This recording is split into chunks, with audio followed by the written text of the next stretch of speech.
जीवन में कभी किसी को कसूरवार ना बनाएं। अच्छे लोग खुशियाँ लाते हैं, बुरे लोग तजुर्बा। हेलो दोस्त, कैसे हो? आशा करते हैं आप लोग अच्छे होंगे, स्वस्थ होंगे और अपने एग्ज़ाम की तैयारी में अच्छे तरीके से लगे होंगे। स्वागत है आप सभी का ऑफिसर की क्लास में। दोस्त, आज की वीडियो में हम आपको बताने वाले हैं यूरोपियों का आगमन से महत्वपूर्ण प्रश्न, जो कि आपके एग्ज़ाम में बार बार आया हुआ प्रश्न है। तो चलिए शुरू करते हैं आज की वीडियो को। लेकिन उससे पहले ना दोस्त, एक बात कहें, आप लोगों में से इनमें से एक दो लोग ऐसे हैं ना, सब लोगों की बात नहीं कर रहे हैं। देखिए, पहले ही बता देते हैं, ठीक है। एक दो लोग ऐसे हैं जो इतना ख़राब कमेंट करते हैं ना यार, दिल से बुरा लगता है कसम से। हमसे अगर गलती भी हो जाती है ना तो हम वीडियो में ही माफ़ी मांग लेते हैं। यार, भगवान से गलती होती है, हम तो इंसान ही हैं। प्लीज़ ऐसा कमेंट मत किया करो आप लोग। बहुत ही मेहनत करते हैं आप लोगों के लिए, ठीक है। और आप लोगों को पता है ये चैनल जो है ना, ये नया है और हमको इतना पढ़ाने का एक्सपीरियंस नहीं है। लेकिन हाँ, ये कोशिश हम ज़रूर करते हैं कि अगली वाली वीडियो जो है ना, वो पिछली वाली वीडियो से बेहतर आए। बस इतना ही कहना था। और जानते हैं, ये हम सोशल मीडिया से ना बहुत हम दूर हैं। हमको बस इतना पता है कि ये यूट्यूब है और इसमें वीडियो अपलोड होता है। हमारे पास जो नॉलेज है ना, हम वही बस लोगों के पास शेयर करते हैं, ठीक है। उसमें जो कुछ भी गलती होती है ना, उसके लिए आई एम सो सॉरी। फिर से बोलते हैं आप लोगों को, ठीक है। चलिए शुरू करते हैं आज की वीडियो को। कुछ ज़्यादा इमोशनल हो गए थे आज हम। पता है, एक बार तो मन किया ना कि हम वीडियो ही बनाना छोड़ दें एकदम से। लेकिन फिर एक बार दिमाग में आया ना कि हमसे जो हमारे ऊपर इतना लोग भरोसा करते हैं, विश्वास करते हैं, हमारे वीडियो पे इतना प्यार देते हैं, उन लोगों के लिए हम वीडियो बनाएंगे। इसीलिए हमने आज की ये वीडियो बनाया है। तो प्लीज़ चैनल को सपोर्ट कीजिएगा। आप ही लोगों के ऊपर सब कुछ डिपेंड है। आप लोग हमको डीमोटिवेट मत किया करो यार। सब लोगों की बात नहीं कर रहे हैं, फिर से बता दे रहे हैं, ठीक है। चलिए शुरू करते हैं। पहला प्रश्न है, वह पुर्तगाली कौन था जिसने गोवा पर अधिकार किया था? बताइए। Alfonso de Albuquerque, Vasco da Gama, Francis de Almeida या फिर रॉबर्टो डी नोबेली? बताइए। सही आंसर हो जाएगा option number A, Alfonso de Albuquerque जो है यह पुर्तगाली थे और इन्होंने गोवा पर अधिकार किया था, ठीक है। ये भारत कब आए थे? तो ये 1509 ईस्वी में भारत आए थे। इसे पुर्तगाली शक्ति का वास्तविक संस्थापक माना जाता है, ठीक है। अब चलते हैं अगले वाले प्रश्न पे। अगला वाला प्रश्न है, भारत में ईस्ट इंडिया कंपनी का पहला गवर्नर जनरल कौन था? Robert Clive, sir John Shore, Warren Hastings या फिर इनमें से कोई नहीं? बताइए। एसएससी 2018 का क्वेश्चन है, बहुत ही महत्वपूर्ण है। सही आंसर हो जाएगा ऑप्शन नंबर सी, जो वारेन हेस्टिंग है यह भारत में ईस्ट इंडिया कंपनी का पहला गवर्नर जनरल थे, ठीक है। वारेन हेस्टिंग जो है यह जुलाई 1750 में कलकत्ता पहुंचे थे। रॉबर्ट क्लाइव को ब्रिटिश साम्राज्य का संस्थापक माना जाता है, ठीक है, कहा जाता है। अब चलते हैं अगले वाले प्रश्न पे। निम्नलिखित में से किस यूरोपीय ने भारत में सबसे पहले अपना व्यापार फैलाया और प्रभावित किया? देख लीजिए, बहुत ही एग्जाम में आया हुआ प्रश्न है और बहुत ही महत्वपूर्ण प्रश्न है, ठीक है, जिसको अच्छे से याद कर लीजिएगा आप लोग। ब्रिटिश, फ्रेंच, पुर्तगाली या फिर डच? सही आंसर हो जाएगा ऑप्शन नंबर सी, जो पुर्तगाली थे यह जो है सबसे पहले अपना व्यापार फैलाया और प्रभावित किया, ठीक है। अब चलते हैं अगले वाले प्रश्न पे। वर्ष 1498 ईस्वी में वास्को डी गामा भारत में कहाँ उतरा था? गोवा, कालीकट, मंगलौर या फिर कोच्चिन? बताइए। देखिए दोस्त, बहुत ही एग्जाम में आया हुआ प्रश्न है और बहुत ही महत्वपूर्ण प्रश्न है। एमपीपीएससी 1995, आरआरबी टीसी 2013, 2005 में, यूपीपीसीएस 2016 में आया हुआ प्रश्न है और एसएससी में भी 2-3 बार प्रश्न आया हुआ है। ये बहुत ही महत्वपूर्ण प्रश्न है। सही आंसर हो जाएगा ऑप्शन नंबर बी, कालीकट, ठीक है। वर्ष 1498 ईस्वी में वास्को डी गामा जो है कालीकट तट पर उतरा था। अच्छा, किसने इसका स्वागत किया था? तो कालीकट के राजा जमोरी ने वास्को डी गामा का स्वागत किया था। वास्को डी गामा को भारत में लाने के लिए सहायता किसने किया था? तो गुजराती व्यापारी अब्दुल मजीद ने स्वागत किया था, ठीक है। अब चलते हैं अगले वाले प्रश्न पे। वह अंग्रेज जिसने सम्राट जहांगीर के दरबार में आकर भेंट किया था, किसने किया था? सर टॉमस रो, सर जोंड राल्टाबिता या फिर सर जॉन शोर? बताइए।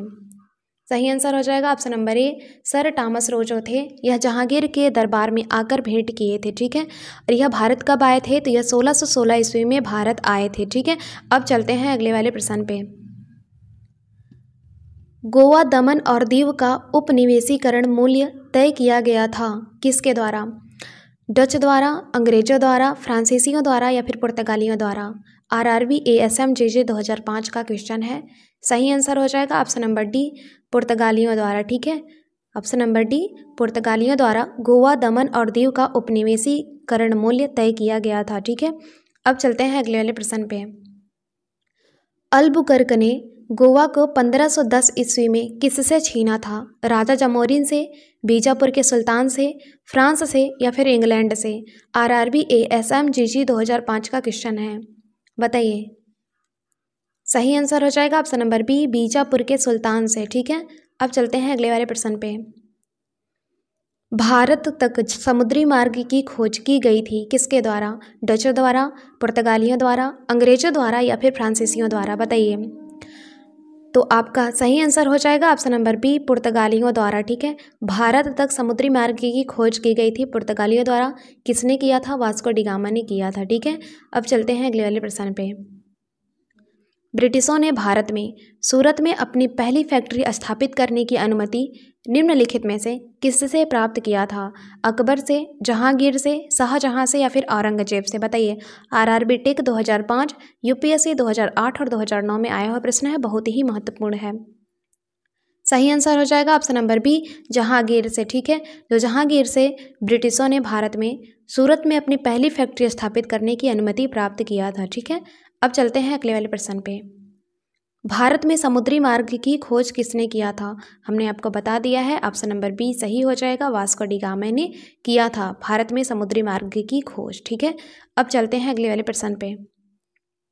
तृतीय कर्नाटक युद्ध की समाप्ति किस संधि से हुई थी? पेरिस की संधि, बेसिन की संधि, सूरत की संधि या फिर इनमें से कोई नहीं? आरआरबी टेक 2003 का क्वेश्चन है। सही आंसर हो जाएगा ऑप्शन नंबर ए, पेरिस की संधि। ठीक है, और कर्नाटक का युद्ध को हम लोग और किस नाम से जानते हैं? तो इसको एंग्लो फ्रेंच संघर्ष के नाम से भी जाना जाता है। ठीक है, और यह जो है युद्ध कब से कब तक हुआ था? 1756 से 1763 ईस्वी तक चला था। ठीक है, अब चलते हैं अगले वाले प्रश्न पे। अगला वाला प्रश्न है, ब्रिटिश के साथ बेसिन की संधि निम्नलिखित पेशवा में से किसने की थी? बताइए, बहुत ही महत्वपूर्ण प्रश्न है। माधवराव ने, बालाजी विश्वनाथ ने, बाजीराव प्रथम ने या फिर बाजीराव द्वितीय ने?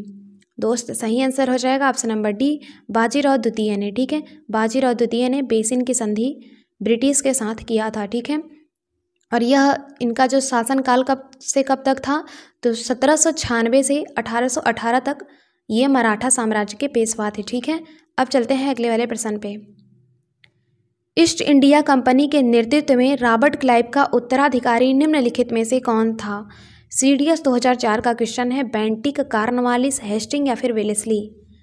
सही आंसर हो जाएगा आपका ऑप्शन नंबर सी, जो हेस्टिंग थे यह ईस्ट इंडिया कंपनी के नेतृत्व में रॉबर्ट क्लाइव का उत्तराधिकारी थे। ठीक है, अब चलते हैं अगले वाले प्रश्न पे। अगला वाला प्रश्न है, पुर्तगाली उपनिवेश का प्रथम गवर्नर भारत में कौन हुआ? Vasco da Gama, Francisco de Almeida, Alfonso de Albuquerque या फिर इनमें से कोई नहीं? बताइए। सही आंसर हो जाएगा option number B, Francisco de Almeida. ठीक है, जो ये थे ये पुर्तगाली उपनिवेश के प्रथम गवर्नर थे। ठीक है, अब चलते हैं अगले वाले प्रश्न पे। वांडीवास के युद्ध में किसने किसको हराया? बताइए। फ्रेंच ने ब्रिटिश को हराया, ब्रिटिश ने डच को हराया, ब्रिटिश ने फ्रेंच को हराया या फिर डच ने ब्रिटिश को हराया? यूपीपीसीएस 2015 का क्वेश्चन है। सही आंसर हो जाएगा ब्रिटिश ने फ्रेंच को हराया, ऑप्शन नंबर सी सही हो जाएगा। ठीक है, और यह युद्ध कब हुआ था? तो यह युद्ध जो हुआ था 22 जनवरी 1760 को हुआ था। ठीक है, अब चलते हैं अगले वाले प्रश्न पे। निम्नलिखित में से प्रथम कर्नाटक युद्ध का कौन सा तत्कालिक कारण था? बताइए, तत्कालिक कारण कौन सा था? अंग्रेज और फ्रांसीसियों के बीच प्रतिद्वंदिता, ऑस्ट्रिया की राजगद्दी की जंग, कर्नाटक की राजगद्दी का मामला या फिर इनमें से कोई नहीं? सही आंसर हो जाएगा आपका ऑप्शन नंबर बी, जो ऑस्ट्रिया की राजगद्दी की जंग है यही तात्कालिक कारण था, ठीक है। और प्रथम कर्नाटक युद्ध कब हुआ था, तो आपको बता देते हैं 1746 से 1748 के बीच में ये युद्ध चला था। दूसरा कब हुआ था, 1749 से 1754 तक। तीसरा बता दिए हैं 1756 से 1763 तक, ठीक है। अब चलते हैं अगले वाले प्रश्न पे। उस क्षेत्र की पहचान करें जहां से यूरोप वासियों को सर्वोत्तम सोरा और अफीम प्राप्त होता था। बिहार, गुजरात, बंगाल या फिर मद्रास। बीपीएससी 2001 का क्वेश्चन है। सही आंसर हो जाएगा ऑप्शन नंबर ए, बिहार में, ठीक है। यहाँ से यूरोप वासियों को सर्वोत्तम सोरा और अफीम प्राप्त होता था। अब चलते हैं अगले वाले प्रश्न पे। किसे जहांगीर ने खान की उपाधि से सम्मानित किया था। Hawkins, sir Thomas Roe, Edward Terry या फिर इनमें से कोई नहीं।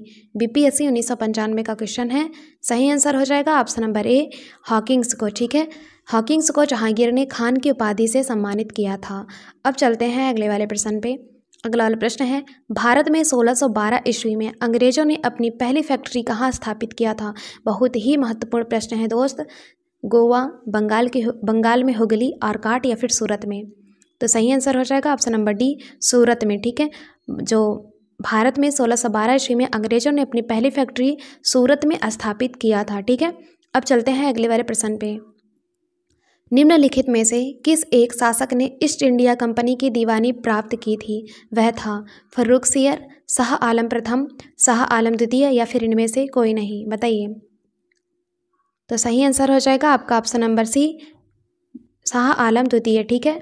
अब चलते हैं अगले वाले प्रश्न पे। अगला वाला क्वेश्चन है, बंगाल की निम्नलिखित फैक्ट्रियों में से एक जो पुर्तगालियों द्वारा स्थापित की गई थी वह था बांदेल, चिनसुरा, हुगली या फिर श्री रामपुर। यूपीपीसीएस 2004 का क्वेश्चन है, बताइए। तो सही आंसर हो जाएगा आपका ऑप्शन नंबर सी, हुगली, ठीक है। हुगली जो है यह पुर्तगालियों द्वारा स्थापित की गई फैक्ट्रियों में से एक थी, ठीक है। अब चलते हैं अगले वाले प्रश्न पे। एक द्वीप पर निर्मित भारत का बड़ा नगर है, बताइए। पणजी, रामेश्वरम, पोर्ट ब्लेयर या फिर मुंबई। बहुत ही महत्वपूर्ण प्रश्न है। सही आंसर हो जाएगा ऑप्शन नंबर डी, जो मुंबई है यह एक द्वीप पर निर्मित बड़ा नगर है भारत का, ठीक है। आप लोगों को पता होना चाहिए। अब चलते हैं अगले वाले प्रश्न पे। भारत में पहली मुद्रण मशीन की स्थापना किसने की थी, बताइए। भारत में पहली मुद्रण मशीन की स्थापना किसने की थी। पुर्तगालियों ने, अंग्रेजों ने, फ्रांसीसियों ने या फिर डचों ने। तो आपका सही आंसर हो जाएगा ऑप्शन नंबर ए, पुर्तगालियों ने, ठीक है। अब चलते हैं अगले वाले प्रश्न पे। वह कौन सा निर्णायक युद्ध था जिसमें अंग्रेजों ने डचों को हरा दिया, जिस कारण डचों की भारत में चुनौती खत्म हो गई, बताइए। बेदरा का युद्ध, बांडीबास का युद्ध, प्लासी का युद्ध या फिर बक्सर का युद्ध। आरआरबी 2018 का क्वेश्चन है, बहुत ही महत्वपूर्ण है। सही आंसर हो जाएगा आपका ऑप्शन नंबर ए, बेदरा का युद्ध। कब हुआ था, 1759 ईस्वी में हुआ था, ठीक है। बांडीबास का युद्ध 1760 में हुआ था, प्लासी का युद्ध 1757 में हुआ था और बक्सर का युद्ध 1764 ईस्वी में हुआ था, ठीक है। अब चलते हैं अगले वाले प्रश्न पे, जो कि आपका लास्ट क्वेश्चन है। डचों ने अपनी पहली फैक्ट्री कहाँ स्थापित की थी, बताइए। सूरत, कालीकट, मसूलीपट्टनम या फिर पुलिकट में। सही आंसर हो जाएगा आपका ऑप्शन नंबर सी, जो मसूलीपट्टनम में डचों ने अपनी पहली फैक्ट्री स्थापित किया था। यह कब खोला था, तो यह 1605 ईस्वी में खोला था, ठीक है। दोस्त, हमने आपको टोटल 25 प्रश्न करा दिए। बताइएगा ज़रूर आपको ये वीडियो कैसा लगा। अगर अच्छा लगा होगा तो प्लीज़ लाइक कर दीजिएगा, शेयर कर दीजिएगा और सब्सक्राइब भी कर लीजिएगा, ठीक है। और दोस्त, आप बुरा मत माना करो, हम एक आका ही 2 लोगों को बोले थे, आप सभी को नहीं बोले थे, ठीक है। और हमसे इतना देर तक आप जुड़े रहना, उसके लिए तहे दिल से थैंक यू, धन्यवाद। मिलते हैं अगले वाले वीडियो में, तब तक के लिए जय हिंद, जय भारत।